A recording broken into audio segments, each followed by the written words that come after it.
Hello everyone, myself Manpreet and welcome है आपका nursing scoop YouTube channel पे।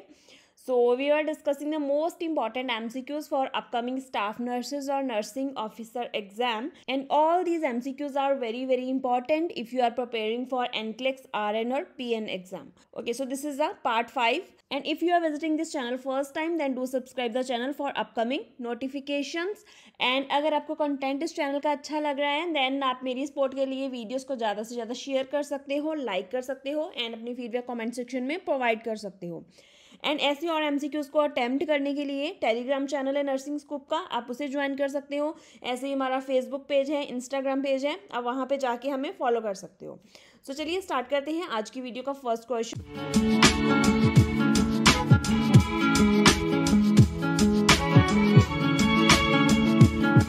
Question number 71 है ये।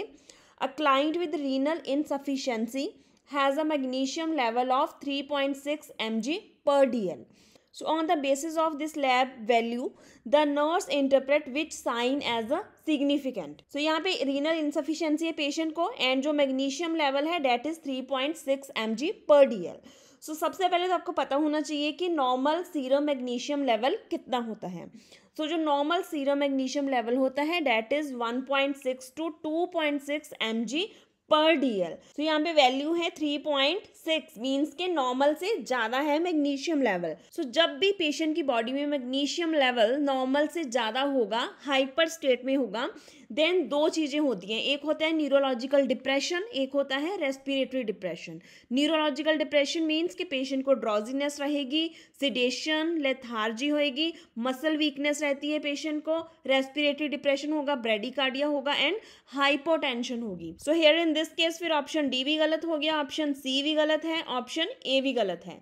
सो correct answer of this question is option B, drowsiness होगा। ठीक है, सो नेक्स्ट क्वेश्चन देखते हैं। Next question is a client is scheduled for the angioplasty and the client says to the nurse, I am so afraid that it will hurt and will make me more worse than I am. ठीक है कि जो मेरी अभी condition है उससे ज़्यादा worse हो जाएगी with the angioplasty. So which response by the nurse is therapeutic. Options आपको दिए हुए हैं। Can you tell me what you understand about this procedure. Yes, so this is the correct answer. आप दूसरे ऑप्शन से पढ़ लेना एक बार, but the correct answer of this question is the option A. So क्यों है ऑप्शन ए करेक्ट आंसर? देखो, patient is going for the angioplasty, उसका एंजियोप्लास्टी शेड्यूल हुआ है and patient is having some concerns regarding this procedure. Okay, so patient is fearful. So आपने patient के जो fears हैं, पेशेंट की जो फीलिंग्स हैं, उसको एक्सप्लोर करना है एंड एक्चुअली पेशेंट को कितनी अंडरस्टैंडिंग है प्रोसीजर की वो आपने देखना है। और अगर पेशेंट को नहीं पता है देन आपने पेशेंट को प्रोसीजर के बारे में और बताना है। ठीक है, so the right answer of this question is option A. You have to determine the client level of understanding about the procedure. Okay, so ये थेराप्यूटिक कम्युनिकेशन का ही एक क्वेश्चन था। So with this moving towards the next question and next question calculation का question है। So prescription जो है that is acetaminophen 650 mg orally every 4 hour PRN for a pain. ठीक है, सो असिटामिनोफेन ऑर्डर करी गई है 650 mg and the medication label जो आपके पास अभी अवेलेबल है वो है 500 mg पर 15 ml। सो अभी नर्स ने कितना ml प्रिपेयर करना है टू एडमिनिस्टर दी 1 डोज। ठीक है, सो 1 डोज के लिए आपने कैलकुलेट करना है। सो क्वेश्चन बहुत इजी है। यहाँ पे एक बेसिक सा फॉर्मूला लगता है, dose desired over dose on hand, means के पेशेंट को कितनी डोज प्रिस्क्राइब करी गई है और आपके पास कितनी डोज है इनटू क्वांटिटी इन ml। सो आपने वैल्यूज पुट कर देनी है। डोज डिजायर्ड कितनी है, प्रिस्क्राइब कितनी है 650 mg, ओवर आपने लिखना है 500 mg जो आपके पास अवेलेबल है, ऑन हैंड है एंड क्वांटिटी कितनी है यहाँ पे 15 है। सो 650 ओवर 500 इंटू 15।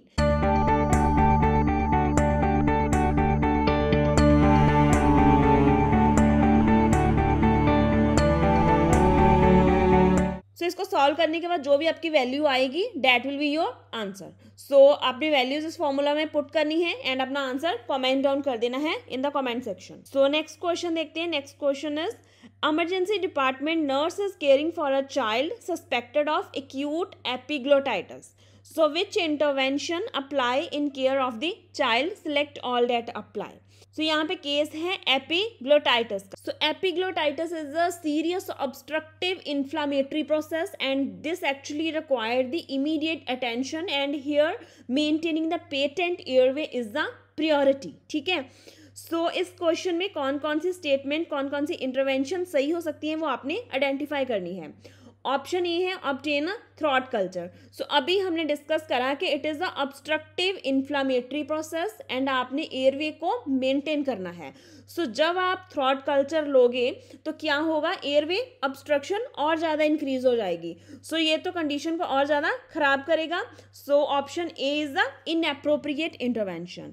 ऑप्शन बी बिल्कुल सही है, ensure a patent airway. So option C is prepare the child for the chest X-ray. या so this option is correct to check the level और degree of the obstruction. Chest X-ray तो करना है। So option D is maintain the child in a supine position. So बहुत बार मैंने questions में discuss करा है कि जब भी ब्रीदिंग डिफिकल्टी आती है पेशेंट को, देन आपने फॉलोअर पोजीशन देनी होती है, सिटिंग पोजीशन देनी होती है। तो यहाँ पे ऑप्शन डी गलत हो गया फिर। So next option is obtain a paediatric size tracheostomy tray. Yes, tracheostomy and intubation may be needed if the respiratory distress become severe. So ये ऑप्शन सही हो सकता है। And last option is place the child on oxygen saturation monitor. या so आपने monitoring तो करनी है कि ऑक्सीजन सैचुरेशन उसकी सही जा रही है या नहीं जा रही है। सो ऑप्शन एफ भी बिल्कुल ठीक है। So the right answer of this question is option B, C, E and F. So इसके साथ ही मूव करते हैं नेक्स्ट क्वेश्चन पे। सो नेक्स्ट क्वेश्चन इज बहुत इंपॉर्टेंट क्वेश्चन है ये। Nurse is preparing to suction a client who has a tracheostomy tube and gather the supply needed for the procedure. So arrange in an order of priority the actions that the nurse take to perform this procedure. All options must be used. So क्या है question की, nurse ने suctioning करनी है, patient को ट्रेक्योस्टमी tube लगी हुई है एंड आपने जो सक्शनिंग प्रोसीजर होता है उसके जो स्टेप्स होते हैं वो स्टेप्स में ये सारे जो ऑप्शंस दिए हुए हैं उनको अरेंज करना है. सो ऑप्शंस क्या है, hyper oxygenate the client. Option B is place the client in a semi-follow position. Option C is turn the suction device and set the regulator at 80 mm mercury. Option D is apply the gloves and attach the suction tubing to the suction catheter. Option E is apply the intermittent suction and slow the withdraw catheter while rotating it back and forth. And option F है insert the catheter into the tracheostomy until resistance is met and pull back 1 centimeter. सो ये ट्रेक्योस्टमी और suctioning वाला question कहीं ना कहीं हमने parts में अपनी प्रीवियस वीडियो में डिस्कस करा हुआ है. सो देखो इसमें सबसे पहले क्या करोगे आप, जब भी आपने कोई प्रोसीजर परफॉर्म करना होता है तो आपने सबसे पहले क्लाइंट जो पेशेंट है आपका उसको प्रिपेयर करना है एंड सेकंड आपने अपने इक्विपमेंट्स को प्रिपेयर करना है. तो यहाँ पे पेशेंट के रिलेटेड कौन सा पॉइंट बन गया, ऑप्शन बी. ठीक है, सो सबसे पहले यहाँ पे ऑप्शन बी आएगा, you have to place the patient in a semi Fowler position. ठीक है, ओके. सो अभी अपने पेशेंट को पोजीशन दे दी. सो नेक्स्ट अभी हम क्या करेंगे, नेक्स्ट अभी हम सक्शन डिवाइस को ऑन करेंगे. ठीक है, सो यहाँ पे बी के बाद आ गया ऑप्शन सी आ गया. सो ठीक है, पोजीशन भी दे दी, डिवाइस भी ऑन कर दिया. ओके, सो अभी पोजीशनिंग दे दी, डिवाइस को ऑन कर दिया. सो अभी नेक्स्ट क्या करेगी नर्स अभी, सो उसके बाद नर्स ने अपने ग्लव्स डालने हैं एंड अटैच करना है सक्शन ट्यूबिंग को सक्शन कैथेटर के साथ. ठीक है, सो यहाँ पे ऑप्शन डी आएगा नेक्स्ट. सो अभी इसके बाद कौन कौन से ऑप्शन बचे, ये भी हो गया एंड ऑप्शन सी भी हो गया, डी भी हो गया. सो अभी आपके पास ऑप्शन जो बचे हैं that is option A, option E and option F.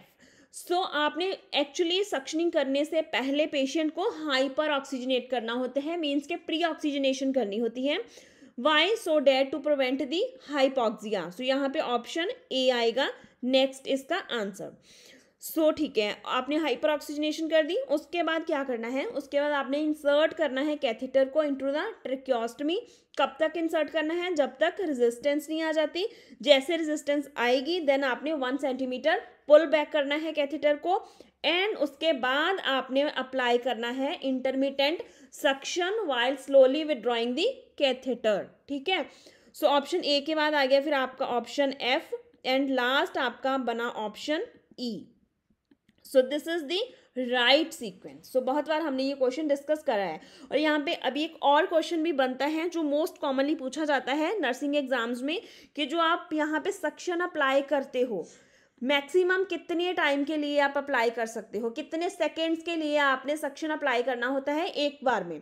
सो वो आप कमेंट सेक्शन में बताओगे, बहुत बार क्वेश्चन ये पूछा गया है पहले एग्जाम्स में।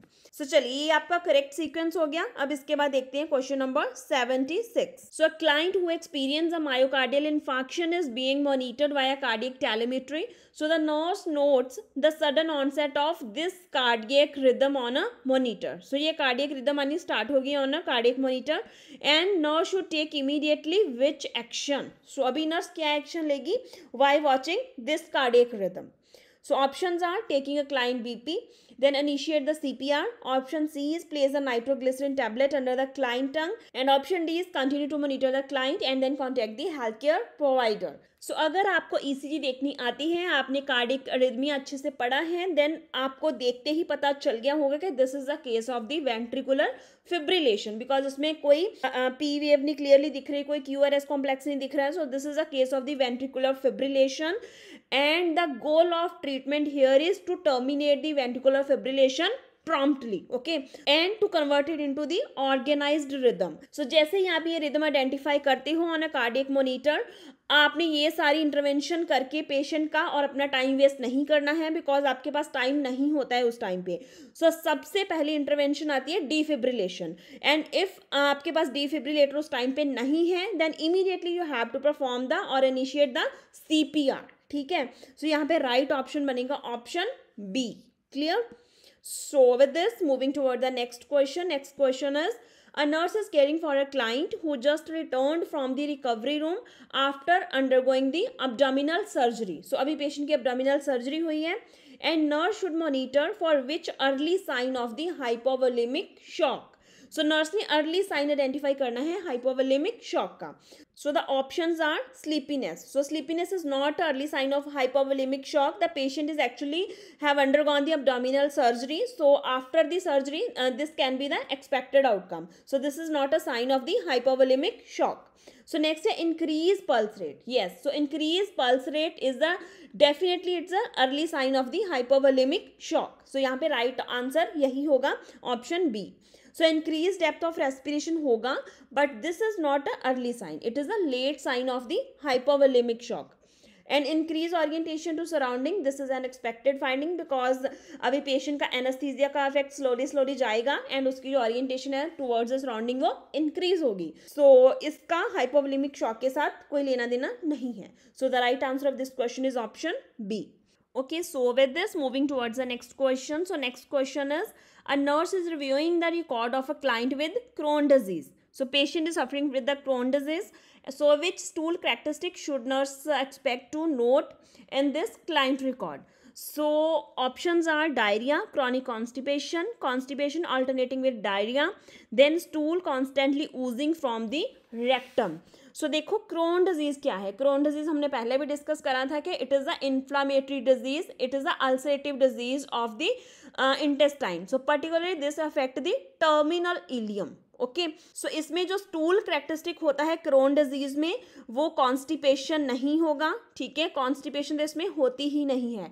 सो the right answer of this question is the diarrhoea. So diarrhoea may contain pus and mucus. Okay, so diarrhoea के साथ साथ जो दूसरे करेक्टरिस्टिक हैं क्रोन डिजीज के, that can be the abdominal distension, severe abdominal pain, patient को nausea, vomiting and anorexia रहता है, एंड इस कंडीशन में वेट लॉस भी ज़्यादा होता है, even anaemia and electrolyte imbalance भी होते हैं। सो the right answer of this question is option A, diarrhoea. So the next question is, a nurse provide the medication instructions to the client about digoxin. So which statement by the client indicates the understanding of its adverse effects? So adverse effect के बारे में patient को पूरी understanding है, ये कौन सी statement बताती है वो आपने सिलेक्ट करनी है। That will be the right answer. So options are, option A is the blurred vision is expected. So if the patient is on digoxin and patient को ब्लर विजन हो रहा है, then this is the sign of the digoxin toxicity. This is not the expected. So option B is, if I am nauseated or vomiting, then I should stay on liquid and take some liquid antacid. बिल्कुल नहीं. जो nausea and vomiting है, this is the early sign of the digoxin toxicity. So nausea, vomiting and anorexia, these are the early GI signs of the digoxin toxicity. So इसको ignore नहीं करना है. So option C is this medication may cause headache and weakness, but that is nothing to worry about. बिल्कुल नहीं. Headache and weakness, all these are the signs of the digoxin toxicity. So अगर इनमें से कुछ भी हो रहा है then immediately आपको हेल्थ केयर प्रोवाइडर को इन्फॉर्म करना है. सो ऑप्शन डी क्या है? If my pulse rate drops below the 60 beats per minute I should let my health care provider to know. So option D is the right intervention. So अगर patient का pulse rate 60 से below जा रहा है then आपने patient को advice करना होता है कि you have to inform the health care provider. So right answer is option D. So with this, moving towards the last question of today's video, and the question number 80 is, a client with diagnosis of cancer is receiving the morphine sulfate for the pain. The nurse should employ which priority action in care of this client? So patient को भी morphine start करी है, so कौन सा priority action बनेगा वो आपने select करना है इस question में से. So the options are monitor the stool, option B is encourage the fluid intake, option C is to monitor the urine output, and option D is encourage the client to cough and breathe deeply. सो अपने previous videos में हमने ये पढ़ा था कि जो morphine sulphate होता है इसका एक एडवर्स एक्शन होता है, that is this morphine sulphate actually suppress the cough reflex. Okay, so cough reflex को भी सप्रेस करता है एंड एक्चुअली ये रेस्पिरेटरी डिप्रेसेंट भी होता है. सो इस वजह से आपने पेशेंट को एनकरेज करना होता है to cough and breathe deeply. ठीक है, so that to tackle with the adverse effect of this drug. So the right answer of this question is the option D. Okay, so that's all about the today's video. So इसके साथ हमने 80 questions discuss करे हैं जो कि all nursing exams के लिए बहुत इंपॉर्टेंट हैं. चाहे आप किसी भी एग्जाम के लिए अपीयर हो रहे हो, जो बेसिक कॉन्सेप्ट्स होते हैं, बेसिक क्वेश्चंस होते हैं वो सेम ही होते हैं. And I will try my best कि जब भी ये क्वेश्चन डिस्कस होता है उसके नियर बाय जितनी भी इंपॉर्टेंट चीज़ें होती हैं वो हम यहाँ पे डिस्कस करें. सो अगर आपको इस चैनल का कंटेंट अच्छा लगता है, आपको वीडियो से कुछ न्यू सीखने के लिए मिलता है, देन आप मेरी सपोर्ट के लिए वीडियोस को ज़्यादा से ज़्यादा अपने नर्सिंग सर्कल में, नर्सिंग ग्रुप्स में शेयर कर सकते हो. इस तरह से आप मेरी सपोर्ट कर सकते हो. सो चलिए इसी के साथ ही मैं यहाँ पे वीडियो को एंड करती हूँ. सो मिलेंगे अपनी नेक्स्ट वीडियो में very soon. So stay connected with nursing scope and thank you so much for watching.